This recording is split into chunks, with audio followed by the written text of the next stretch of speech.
Tropical Flower Plumeria Watercolor Painting Tutorial. In my sketchbook I have an outline drawing, and with an elastic eraser I'm removing excess amount of graphite off the paper by rolling over elastic eraser, and I also go over with white simple eraser carefully to remove even more of graphite lines. This is very light flower at the edges and I don't need extra graphite. I will be using permanent rose clean pigment, Indian yellow also clean,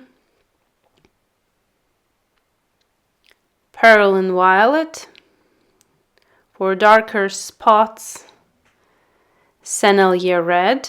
I will be mixing it together with permanent rose, and manganese violet for some areas where we see violet color. Starting with one petal at a time, be sure that your water is clean after mixing watercolors, and I will be painting this tutorial with fine tip brush because I don't have round synthetic brush with me at this trip. And testing out if we can do all tutorial using only one brush. I applied water just enough for watercolors to be moved around on that petal area, starting with permanent rose on the outer edges, manganese violet closer to the middle part of the petal, washing my brush and taking Indian yellow for the middle part of the flower center, where we clearly see from the reference that there is yellow. This flower has very interesting transitions from pink to red, violet, and to yellow. To mix colors together so they beautifully blend, not mix, we need to do with few brush strokes. Don't overwork some area where meeting two different colors like pink and yellow. We don't want to overmix there with lots of brush strokes, just few brush strokes so that these colors blend together nicely and clean. While the surface is still moist, I'm applying more watercolors, and as I'm applying smooth layer for the first layers with this finer tip brush, I'm using side of this brush. And if I need to add something more like right now, I'm using the tip of the brush. Brushes can be used differently. You can use side, you can use tip, you can use also dry brush for some textured brush strokes, adding more permanent rose to some areas where we see from the reference that it's much darker. And also always with first area that I'm painting, I'm like testing the surface, watercolors, how everything is working, am I doing everything right? All the other petals will go faster. It's always with the first one to go a little bit longer. Adding more permanent rose, especially to the area where is the darker color tone visible from the reference photo. I'm constantly checking reference. Everything that I need is visible there.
Perylene Violet with the tip of the brush in the center of the flower, and I slightly, with few brush strokes, apply to all petals of this flower head.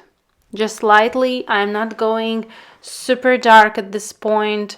In the reference, it is much darker. Everything is much darker and saturated. We are building it gradually, slowly. No need to rush, no need to move forward super fast. I done another petal in the same technique with the same brushes and same watercolors. Now third petal I will show from the beginning till finish.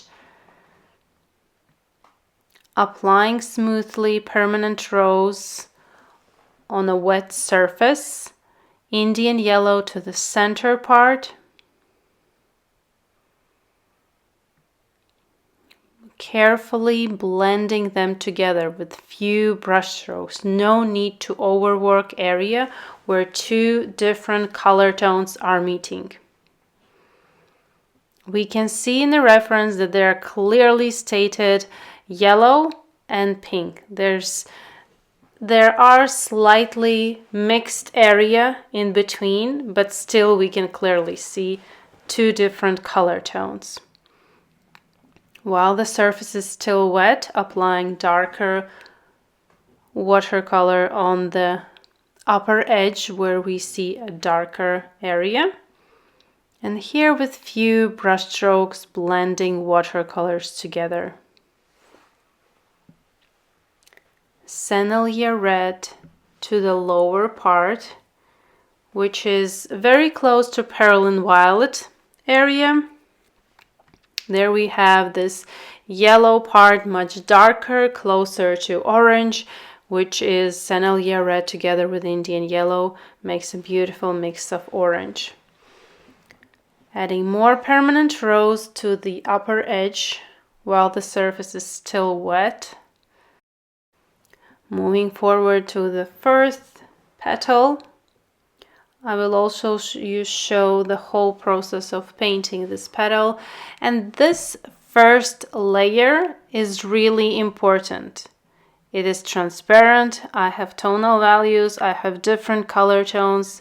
This is not an easy subject. It looks quite easy, but because of those different color tones on one petal, it makes a little bit complicated, the whole painting situation, especially at the first layer. We need to set the tone for the whole painting correctly, which means really careful first layers so you are not overworked, though there are not too dark watercolor layers. You have still room where to add more layers.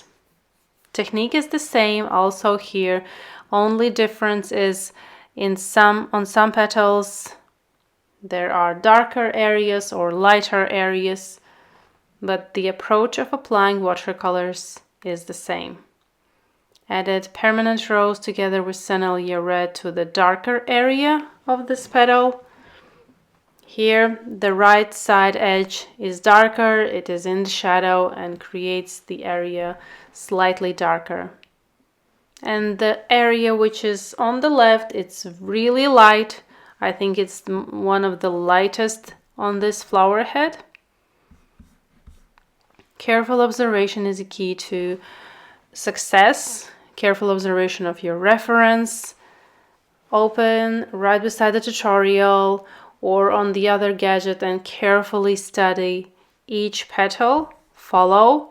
If you need, you can pause the video anytime. Zoom in closer petal you are working on. See the details. Do you see them? Do you see those transitions of color tones? Can you see the darker areas that I'm telling you about? Try to look and see for yourself, not just blindly follow tutorial. And moving on to last petal of this flower, technique is the same.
Now a closer look to next layers of watercolors using Permanent Rose together with Sennelier Red. I'm using the same brush. I have only this brush, finer tip brush. And now with fine brush strokes, I'm adding watercolors to the area that is darker. Slightly curved edge of petal, and it creates shadow on that area. And with fine brush strokes, I'm adding transparent amount of watercolors to slowly build layers. We are not making something darker with dark watercolors. It's a matter of how many layers we are applying to make something look darker. Using fine brush strokes, because I also see that in the reference photo there are textured marks and they kind of look like fine brush strokes, but there are petal veins and they create this beautiful texture of these petals. So fine brush strokes is one of the most used painting technique for painting flowers and applying texture. Using Sennelier Red together with Permanent Rose with the tip of the brush, I'm painting little pieces that is visible behind this petal. Zoom in closer reference and you will notice these areas. It's from the other flower head. Some parts of petals visible, they are darker, but there are some little details. We will also add them closer to the finishing part. Now I want to block in those areas. Careful, especially with edge of this petal that we just painted. We have this beautiful white curved edge on the left, so please leave it unpainted. When you are blocking some other area, be careful with which is right beside it. Slowly and accurately with tip of your brush apply watercolors. No need to rush. Pause the video if you are doing it much slower. That's completely okay. And using very tip of the brush, you are more in control with finer brush. Loading my brush with Indian yellow and starting to work on the middle part of this petal. We need more saturation in the reference. This flower is so rich with pinks and yellows. We still need to paint, to apply watercolors to make it look so saturated and vivid like in a reference photo. And this is tropical flower, and all tropical flowers, leaves, flowers are so vibrant, saturated. That's the beauty of tropical flowers. Adding more Permanent Rose to my mixing palette.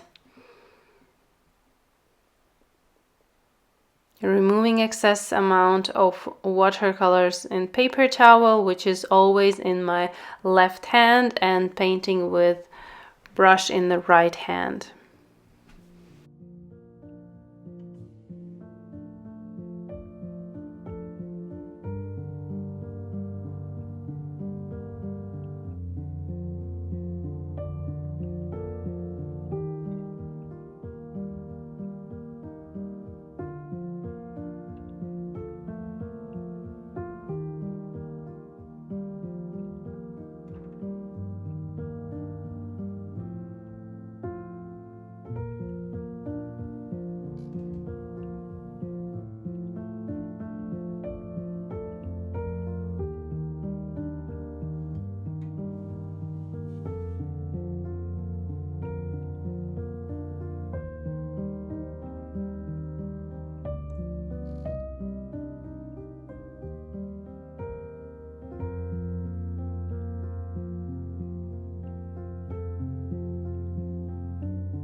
Now I have a little bit of blue watercolor mix from my sketchbook project. It's ultramarine blue, very transparent amount, and I'm applying watery wash in the lightest part of this petal.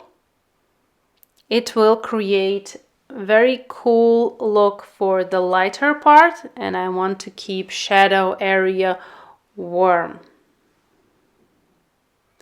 Separating with cool and warm shadow and light is also helping to make something look realistic, natural. If your light is cool, then shadows will always be warm. If your light is warm, then your shadow will be cool. They can't be equally identical. Continuing to build darkness on the right side with fine brush strokes, carefully blending and pushing those fine brush strokes towards the lighter part. And I'm leaving a little gap between darker area and the right edge of this petal. I also see that in a reference there's this little gap like 2 millimeters of the edge which is lighter, and then goes this darker part. Then this curved edge on the left, it's white, but it's not completely white.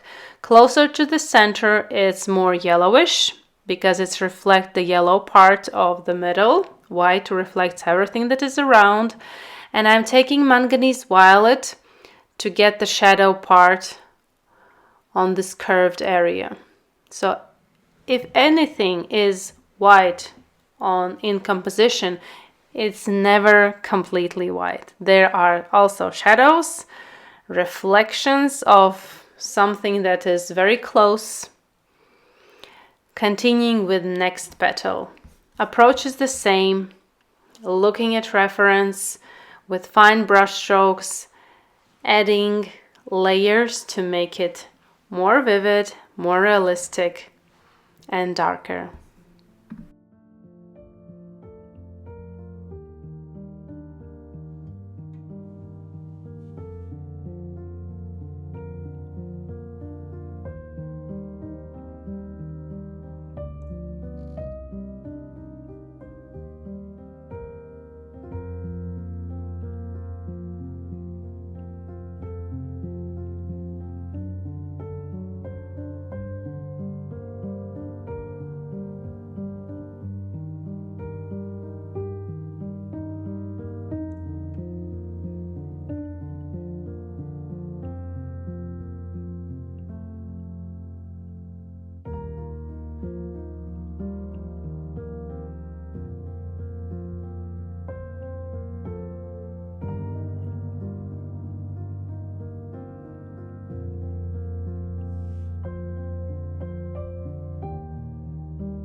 Behind this flower head we see a little piece of other flower part, which is not from this flower head but something behind it.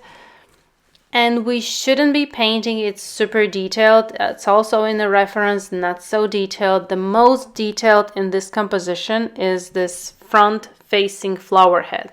That is the most detailed part of this composition. If we look on the flower which is on the left, it's more blurrier, also in the reference photo, and we will be painting it also not so super detailed. And this little part that's sticking out behind this main flower is also not so detailed, but we need to put in tonal values in order to make it look still natural and realistic, but we are not going into detailing, and we also don't have those super detailed information from reference photo. That is how also something is created, what something is closer and something is further. The closest to the viewer, to us, is this front facing flower head, which is the most detailed, and the further we look, the more blurrier it becomes. The same as when you look further, you see objects that are much closer to you. They are detailed, they are crisp, and the further we look, the more blurrier, the more paler it all becomes. The same is with painting compositions. If you want to make it more realistic and natural, you need to follow these simple rules but effective.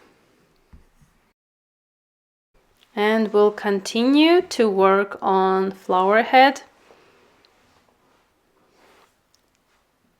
It's also like a little distraction when you are working on one area for, I don't know, maybe half an hour, and you feel a little bit tired and you want to go a little bit faster.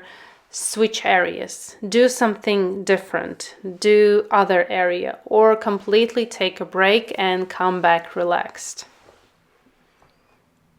Adding fine brush strokes, creating shadow area. There is this beautiful cast shadow from other petal that is lower, and it's casting on this petal. We need to create volume.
And again, using side of my fine tip brush, I'm smoothing.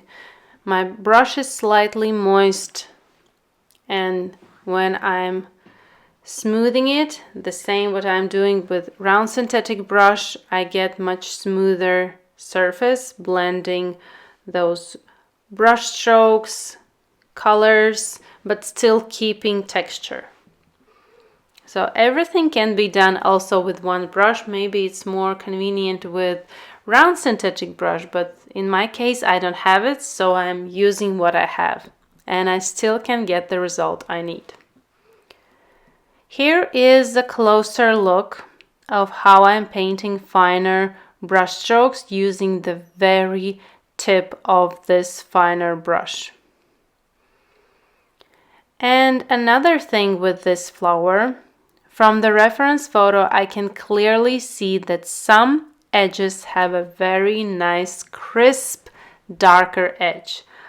I always recommend and tell you not to outline dark edges unless we see that in a reference photo.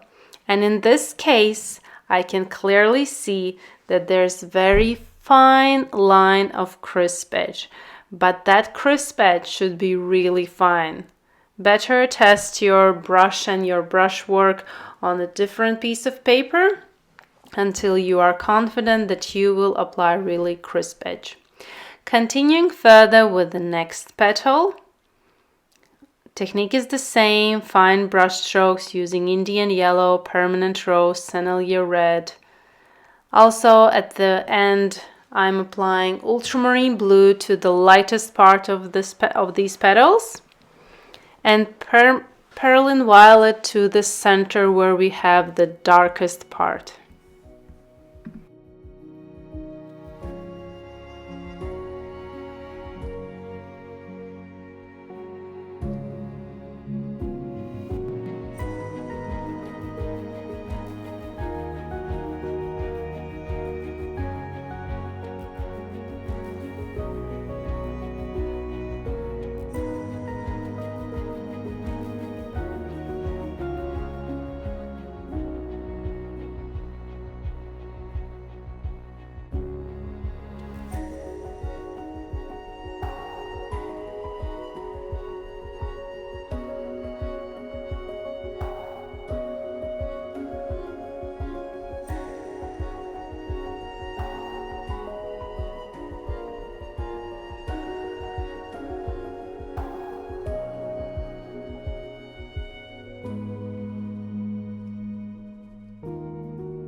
Manganese violet as shadow on this beautiful curved white edge.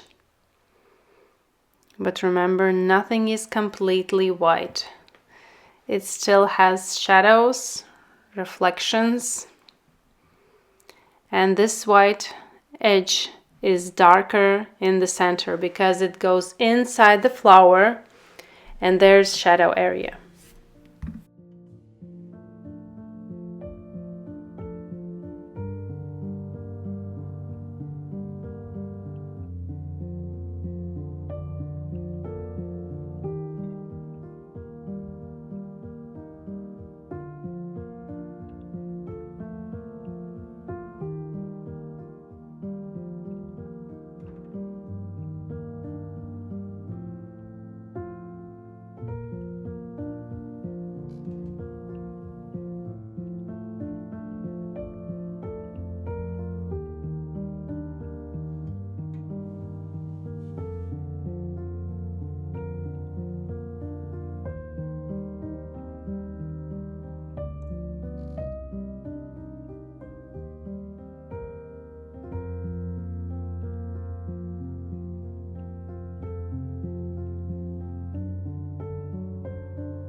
applying more saturation and layers to almost finished petals. I'm constantly comparing to the reference, and I notice that I need more layers, more transparent layers, and I'm applying those layers with the side of my finer tip brush. More watery washes with the side of this brush, more precision and finer brush strokes with the very tip of this brush. You can definitely use your round synthetic brush or other rounder, smoother brush. I'm just repeating, I have only this brush together with me, and that's why I'm using only this one.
Adding Sennelier Red to my mixing palette, and with the tip of the brush removing excess amount of watercolors and applying finer brush strokes to the center, making it more saturated and slightly darker. While I'm applying these fine brush strokes, I'm also correcting the edge of that white curved area, so it's very crisp and neat. Taking Pearl and Violet for the darkest part, which is in the very, very center.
Continuing with the next flower head. As I mentioned earlier, this flower head is not so detailed and it has different angle and not so visible colors and all different color tone transitions. This flower will be painted much looser than the one that is facing front us. To make this illusion of dimension, something is closer and something is further.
I'm using very light watercolor washes, starting super light because we can clearly see from the reference that this flower, the second flower head, is much lighter, and the areas that are white, also with the first one, they are just behind us, but this flower is showing us those whites much more.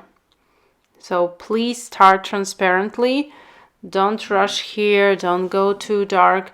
It's even better if this flower stays much lighter and maybe looser. The attention will be drawn to this main flower, but you can't paint it fast, like making it look that it's not so accurate. You can paint it lighter, but you still need to paint it accurately and precise. No need to super detail it, but accuracy is the key.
paying more attention to this little edge and little corner that is behind this flower head, and especially this curved edge that I'm painting right now, because it is the closest to the main flower, which is facing us. They are almost in the same level, and all those petals that are further for the second flower head, they are looser and not so detailed.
Now that I have everything in places, I'm taking a little bit more of permanent rose, and I will be adding details like this crisp, super fine edge.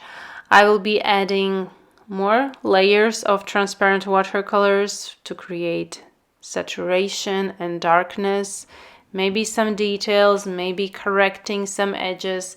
Now is the time that you can paint much longer than this tutorial lasts. It's about pushing your boundaries and see how much you can go into detailing and creating something look super realistic. I'm showing you the approach, my technique, but even this flower can have many more hours of work, and with each new layer, with each new detailed, transparent brushstroke, it will become more realistic and more closer to the reference photo. Now it looks realistic, it looks three-dimensional, it looks botanical. We can clearly see what this painting is representing. But for example, if you would like to go for an exhibition or a competition, some kind of contest, botanical or watercolor, then this work needs a lot of your attention more to get it much neater, more detailed, and even more realistic. I really enjoyed this painting, especially after festive season of 2023. Painting something tropical, completely different from festivities is always so refreshing and nice. I learned something new, as always with each new work.